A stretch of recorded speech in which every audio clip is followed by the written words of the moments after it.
hope everyone Good could see evening, the video everyone. presentation. Hope you're having a wonderful day that is not at all boring. The research I will be sharing with you is about a topic that I've personally found to be quite interesting, which is basically why I decided to write a systematic review about. All of us have heard about Alzheimer's disease, whether we experienced it firsthand by dealing with a dear one who has got it, or with patients while in the medical practice, or through the media, since Alzheimer's is one of the most prevalent dementia worldwide, affecting more than 45 million patients without a known cure yet. The pathogenesis of Alzheimer's starts with the brain accumulating damage over 15 to 20 years, such as synaptic and mitochondrial alterations, vessel injury, chronic neuroinflammation, cognitive dysfunction, and neuronal cell death, affecting multiple systems, after which the clinical symptoms become overt. So it's not a rapid process, rather it has quite a slow onset course.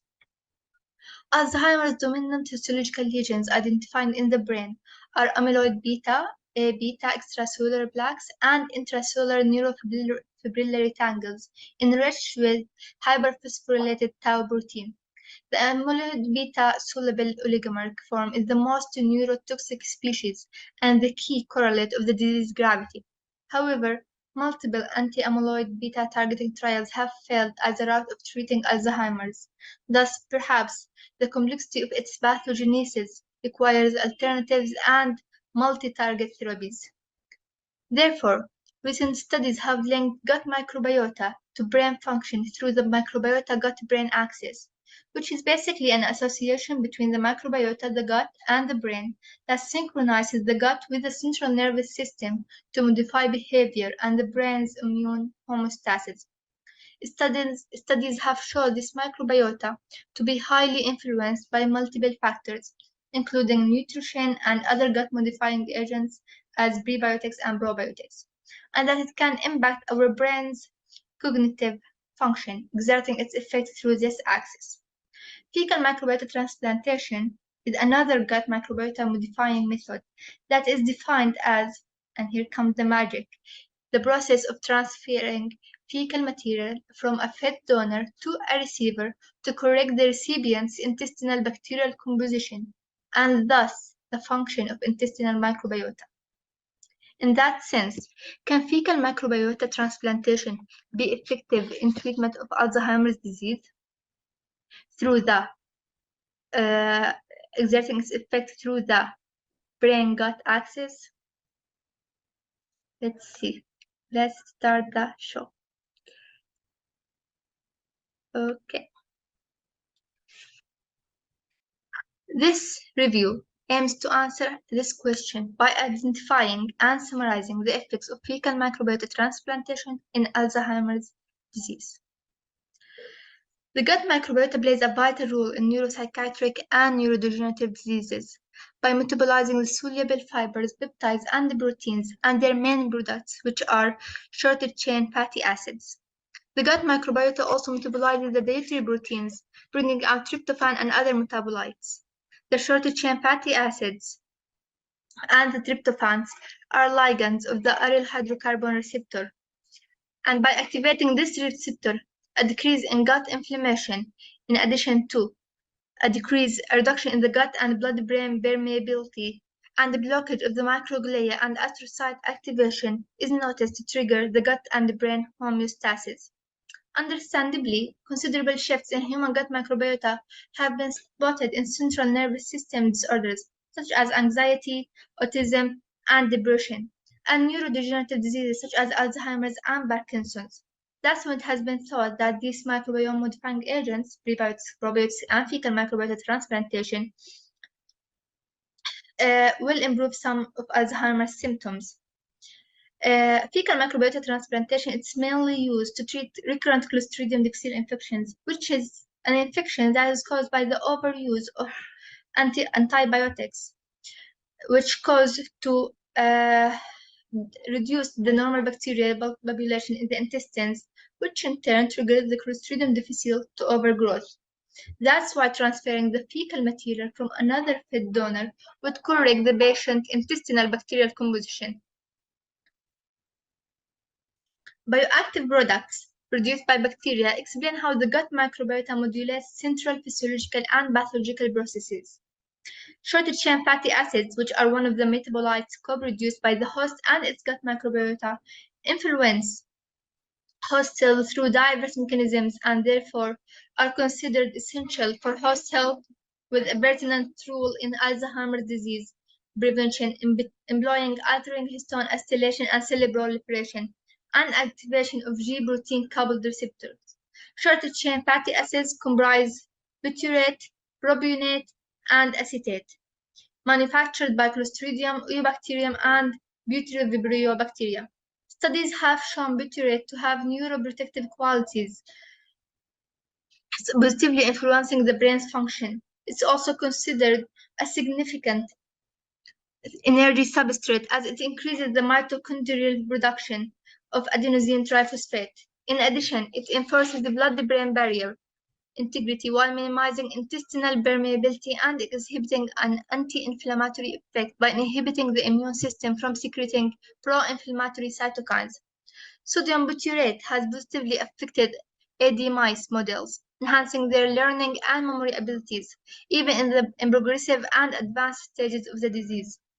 Propionate, on the other hand, protects the blood-brain barrier by decreasing the impact of pro-inflammatory and oxidative factors following their lead. Acetate, another common short-chain fatty acid, reduces the permeability of the blood-brain barrier. This compound effect decreases the exposure of the central nervous system to active compounds originating from outside the central nervous system. In addition, acetate can cross the blood-brain barrier, inducing a satiety feeling and causing a change in neurotransmitters levels. Thus, as is reasonable and expected, restoration of optimal levels of short-chain fatty acids and a healthy gut microbiome have been shown by multiple studies to reduce neurodegenerative pathogenesis. In particular, short-chain fatty acids have disrupted the assembly of amyloid beta oligomers in AD, as in Alzheimer's disease, into neurotoxic aggregates by meddling with their protein-protein interactions.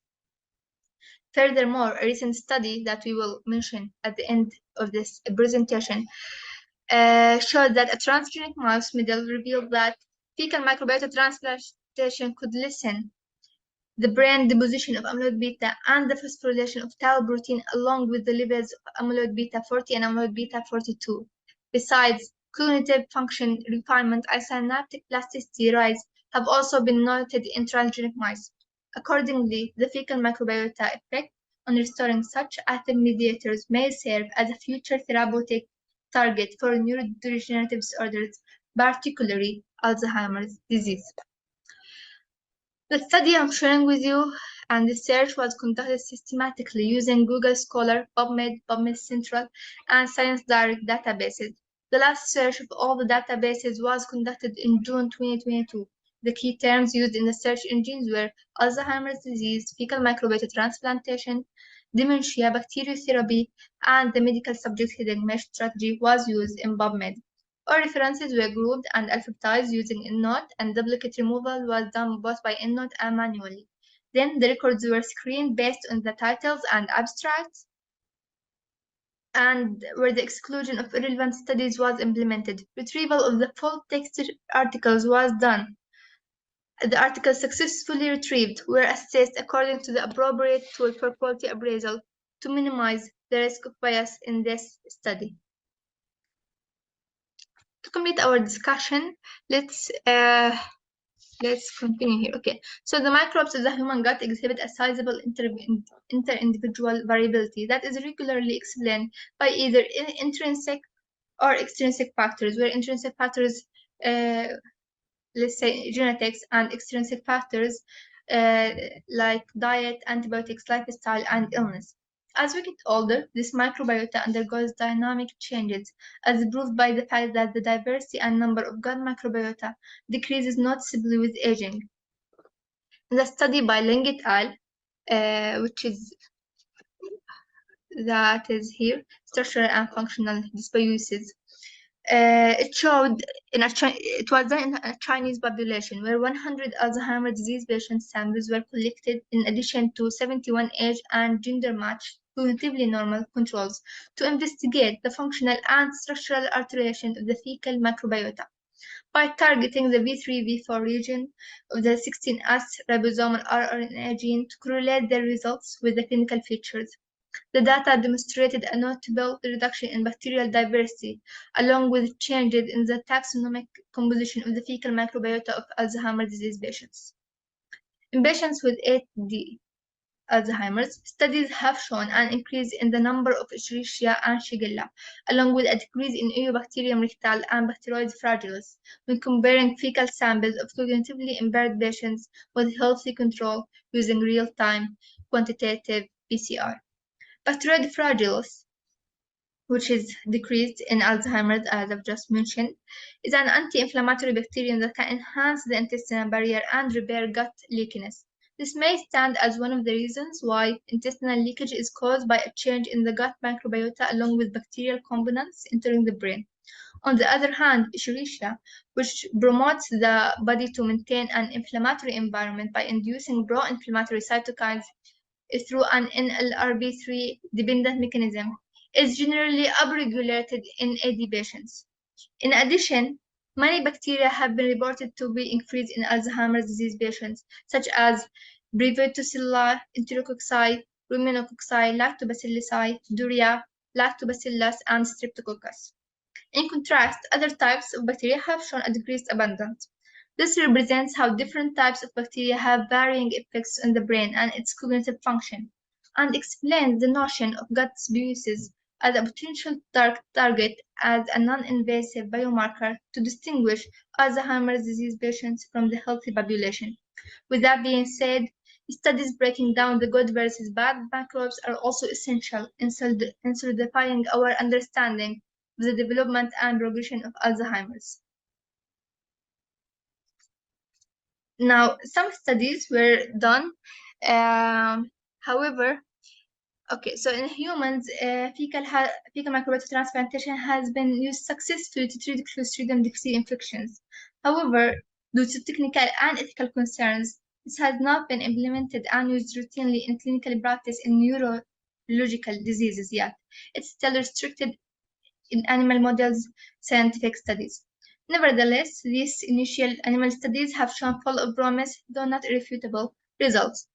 In the study done by Kim et al., with 8 mice at a sample size receiving 200 millimeters of oral gavage per day for 5 consecutive days from mice with familial Alzheimer's disease, the results showed increased inflammation with decreased adult hippocampal neurogenesis and brain-derived neurotrophic factor expression, an increase of P21 expression, along with increase in microglia activation, and increase in tumor necrosis factor alpha and interleukin-1 beta, and increase in colon and plasma pro-inflammatory cytokines. In another study, also with 8 mice at a sample size, that is done by Sun et al., the transgenic mice were the recipients of fecal solution from wild-type mice once daily for 4 weeks. The results showed increased cognitive function, assessed by Morris Watermaid and object recognition test, along with decrease in amyloid beta brain deposition, decrease in tau protein phosphorylation, increase in synaptic plasticity, decrease in COX-2 and CD11B, and increase in short-chain fatty acids and microbiota composition. Regarding the human studies, two cases have been reported with an improvement in AD symptoms, which is as in the mood, the memory, and cognitive function. Hazan et al. Reported this improvement in an 82-year-old male after fecal microbiota transplant from his wife, an 85-year-old, and his symptoms resolved afterward within 2 months. In addition, the mini mental state examination score of the fecal microbiota transplantation recipient has increased from 20, which is mild cognitive impairment, to 26, showing normal cognitive function 2 months after the transplant.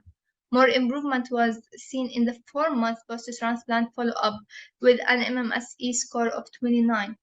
The second case, with a study done by Barak et al., cognitive function improvement was noticed after fecal microbiota transplantation in Alzheimer's dementia patients. This involved a patient. He was a 90-year-old woman with Alzheimer's disease and severe Clostridium difficile infection who received fecal microbiota transplantation twice from a 27-year-old healthy male. In this case, an improvement in cognitive function, microbiota diversity, and short-chain fatty acids production were also observed. However, all of the studies I've mentioned, and all of this systematic review, is limited. That we've only concluded the studies published in English language using only 4 databases and from the time 2012 to 2022. Most of the evidence in this review refer to animal studies due to the lack of clinical trials in human objects, further limiting our findings.